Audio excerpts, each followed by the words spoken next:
Hello, everyone. You are welcome to Anchor Network, where you get reliable and authentic news that are so crucial to you.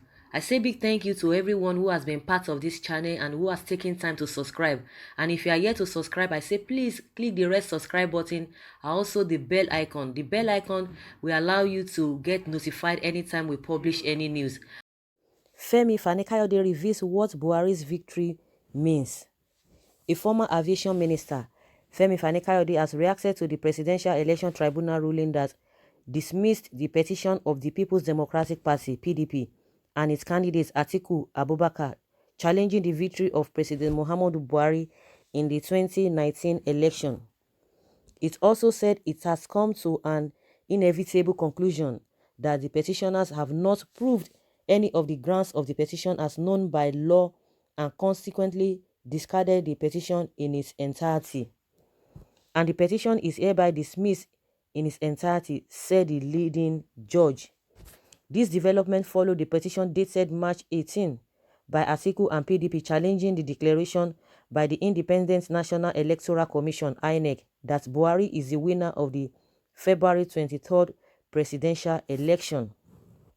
Reacting, Fani-Kayode on his Twitter page said he was not surprised by the ruling. According to him, if anyone is surprised by today's ruling in the Atiku and Buhari case, then they still don't understand the nature of the beast we are fighting and gravity of the situation we are in. They didn't just rig the election, they rigged the court too. They control all three arms of government. So guys, that is what Fani-Kayode is saying, that if you are expecting anything different from what happened at the judgment day by the courts, that maybe you are still sleeping, you don't even know what is happening and all of that. And just like I said, this whole thing didn't just start from now. It didn't just start from now. Even Fani-Kayode that is talking, we know what happened during their time. It has been even before then. Even when we were with military, even before the military, even when Buhari even overthrown the government he overthrew. Before then, right from 1960 that we can really talk about, we have not even changed. We are not even ready to even change, to do the needful. That is the problem.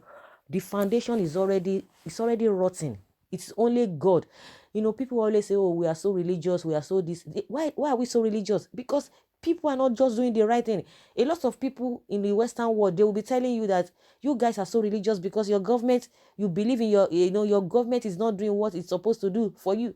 So they will ask you, why do you want them to be religious? Why do you want them to accept God? Why do you want to do this and that? Because you guys go to church or you go to your place of worship because of what you want, not as if you really want to serve God. And that is the truth, because your government has failed to do a lot of things. And that is it. When you see a lot of people so religious today, of course, there are some people that are so genuine, but majority of people just go to all those worship centers, just because of the government has already failed in their own responsibilities. And that is why God is looking at us. Our God is a principled God. He has his own responsibilities. Why we have our responsibilities, there are some things that we need to do. Everything is not spiritual at all. Everything is not spiritual. But when we have left our own responsibilities and asking God to do what he wants to do for us, it's just like you are praying to God that God should help you. You want to get a good job, but before you get a good job, you must have a good qualification before you can get a good job. Or you want to go into a business, you must work hard before you get the dividends of that business. And for you to get a good job, you must have a good qualification for you to get that job. And once you get that job, that one is even one thing. Another thing is that, okay, you are hungry, you want to go to the market, you need to go to the market to buy what you really want to eat. After going to the market, you have bought everything that you need to for you to cook so that you can eat, so that the hunger will go away. And you expect God to come and cook that food for you. Definitely it's not going to happen. It will never happen, no matter how you want to pray. I don't know the kind of thing or the kind of speaking in talk that you want to do, or you want to kabash that will make that raw food to just turn to cooked food, it's not going to happen. You need to go to that kitchen and cook that food, and you must go through that process. So God has already provided all of those things for you, and yet you still want him to come and cook the food. It's not going to happen. Like I said, everything is not spiritual. So that is why you see that most of the time, even as we are a praying nation, God does answer prayer. I'm not disputing that, but we have left our responsibilities, and that is why you see that even with all the prayer, with all manner of things, at the end of the day, most things are not still working because we are not doing our part. And that's why at the end of the day, just like I said, oh, it is only God. Unless these guys are going to change, unless if these guys are going to change, that we want to change from the better. But from what we have seen, everybody is going there to take their turn. If they are not in position, they will be condemning the present administration or the ruling party at that time. But give them the power to, it's going to be something different. It is story and story you are going to be hearing every now and then. A lot of people have died even while they are complaining. Oh, it's going to be better, it's going to be better, it's going to be better. Some people have already, lost hope that there's nothing good that will come even in their own dispensation.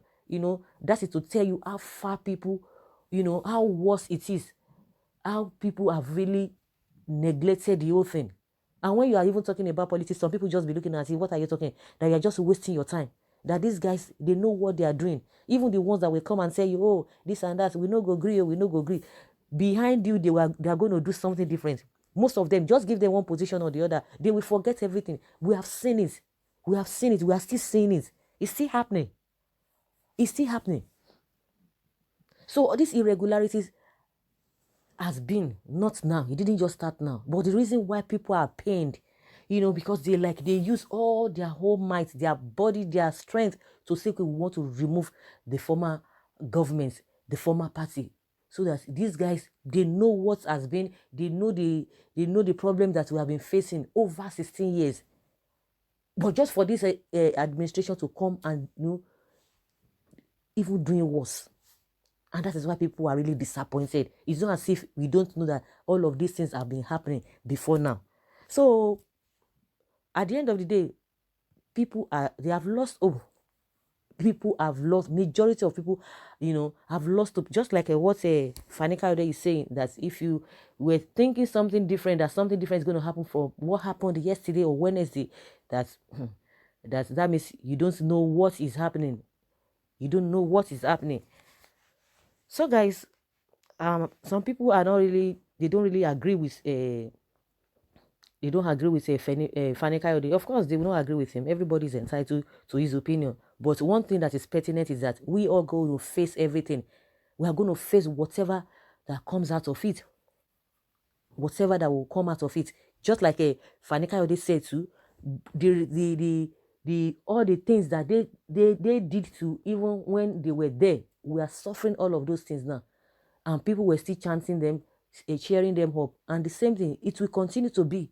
We will all be there. So what is happening in Nigeria now is the survival of the fittest. Survival of the fittest. Everybody is fending for himself or herself. Everybody, is looking up to what he or she can get on how to make his or her life better. But with these people, no policy on ground. No policy on ground. I could remember when Shehu Sani was telling the federal government that the people that will be coming from South Africa, not that you're going to be giving them 10,000, because that is just what they can really, even if I thought they're going to give them anything. We that we are here too, what have we even gained? Let alone people coming from the other side of the country, from South Africa. What are they going to get? They have already made up their mind. Since that area could not even contain them, they just have to come back to their country. But if anybody is thinking, oh, they are going to do A or B for them, we are just wasting our time, because we that are on ground, what till we don't achieve? How have we been helped? No, there's no help anywhere. All of them, they're just rigmaroling. The government officials, all of them, they're just, moving around the circles. Nothing meaningful is happening. The only thing that can make the difference, if they are going to turn and do the right thing, they are going to turn around and do the right thing. That is just the hope that we have. if they are going to change. But with their body language, with their arrogance, with everything, nobody's hoping to see any change from them, unless they are going to be intentional about it. But how are we sure that they are going to be intentional?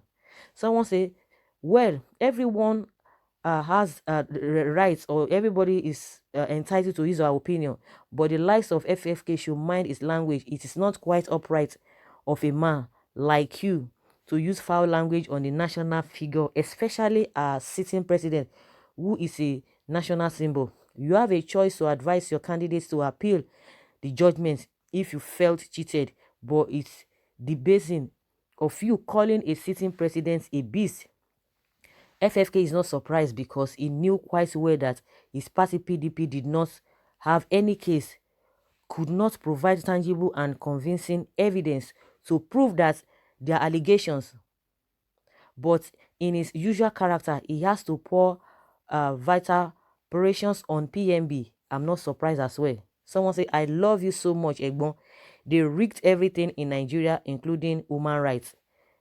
Someone say, you failed and you will continue to fail. The lawyers sold out by boggling the case, not the judge's fault. The judges cannot make arguments for the lawyers. The judges can only decide a case based on what were presented by the parties in dispute. Atiku Obi lawyers did not present the case right. Like we always say, everybody is entitled to his or her opinion, but from what they always say, you just have to pick one or two things from there. So guys, I would like to hear from you what you think about what FFK is talking about, that what Buhari's victory is going to cause us as even as the people. Leave your comments below in the comment section. Thank you very much. Bye.